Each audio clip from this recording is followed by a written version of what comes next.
Well, Jacquie Mitchard was the first author selected for Oprah's book club with her debut novel, The Deep End of the Ocean. The book earned millions in sales and went to the top of the New York Times bestseller list. But 13 years after the book stormed the charts, Jacquie found out that all of her bank accounts were empty. The person her husband had hired as a financial advisor was actually a crook.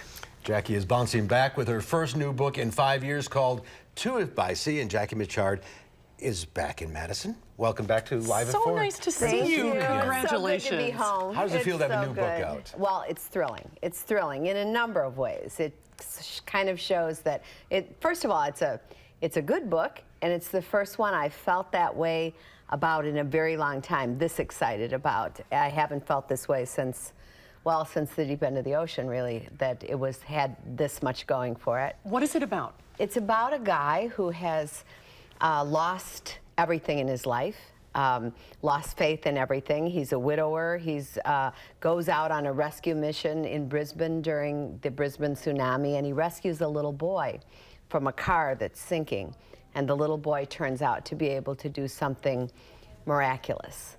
So he couldn't really be that way in real life. But if there were a child who was like that in real life, all the bad guys in the world would want to control this little boy if he could do what Ian does. A tsunami, that's quite a way to start a book. Well, you're never supposed to start a story with the weather. Was that true? Yeah, you know, it was a dark and stormy night, right? Yeah, right. So, yes, so I decided to, just like with The Deep End of the Ocean, break all the rules, take all the risks, and see what happened. And so far, you know, it's in the second printing already, and it's only been 2 weeks. So was it inspired by your personal story? Because I think what happened to you is so fascinating to people. You hit rock bottom and you clawed your way back and you survived and thrived. And there is a lot of inspiration in that.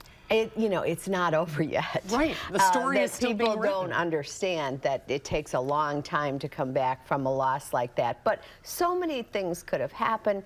You know, we could have lost our marriage instead of just our home. We could have lost our lives.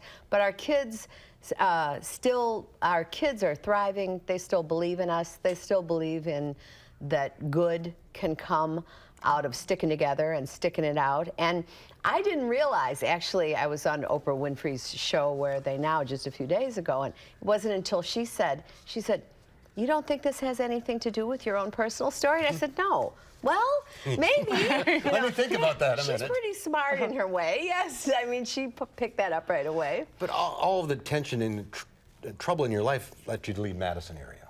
Yes. Why is that? Yeah, well, we lost our home. And we moved to Massachusetts because I had a home there that I let other writers use to stay in, and I would teach in that house, a little 3-bedroom house on Cape Cod, which was nice for that purpose, but is really interesting for living in with the 5 kids still at home in the 3-bedroom house. We're very close. We're very, very close. Physically and emotionally. Yes, and you know, actually, I'm kidding, but they're enormously tolerant, and not one of them since our trouble. They've never asked for anything, not once. And they've never complained. And I wouldn't say that if it wasn't true. They have really made me proud of their behavior. And now all 9 of the kids live out on the East Coast. The last holdout in Madison just moved out there. And so I guess we're trying to make it again, you know, 11 if by sea. Yeah, that's really good. What was it like to ride that rocket when you were chosen to be Oprah's first book club selection? It was a ball. People said to me, "Don't you regret having that artificial blip so early in your career?" But what they really mean is, I wish that had happened to me. Yeah, right. Instead, it was a ball. I had a great time. I got the privilege from it of making part of my life telling stories as a living. The Deep End of the Ocean was already a bestseller, but it wasn't a bestseller in the way that it became after she started the book club with it.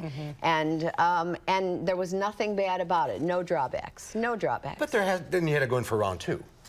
I mean, the book after that. How do you best that is, I guess, my question. Actually, the second book that I wrote of everyone who, the most wanted, the second book of someone who's read all of my books, they always say that's their favorite of all of them. That's interesting. But, you know, we never run out of stories. Every time someone says to you, I've got to tell you a story. You know something good is coming. You know, nothing bad ever begins with, let me tell you a story. So I'm very lucky that I still get to, I'm a teacher. I'm a college teacher now, and What are you teaching? I teach at Vermont College of Fine Arts. You're teaching writing, creative writing? Yeah. No, engineering. No, I'm changing everything. No, That would be a great story. I teach writing there, and I'm also the editor of a realistic young adult imprint called Merit Press. And you're starting a national book tour with this new book. Yes. How grueling is that? It really is grueling. I don't know if I'm just old now, though I know for certain that I am, but it's really one day and then going to the airport, and then people say to you, where did you stay in Milwaukee? And I don't remember where I stayed in Milwaukee. It really is, but the grace of it, like, is to see the readers.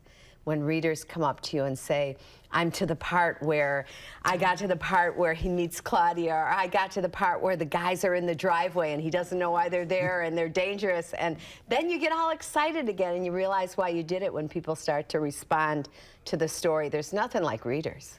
Well, it's so great to see you again. It is and you great look great. to see you. Thank you. Congratulations, Thank you. Tragedy Jacquie. suits me. Jackie, thanks again. And if you want to hear more, she is doing a book signing tonight, 7 o'clock at the Madison Public Library on Mifflin Street. It is free and open to the public. Be right back.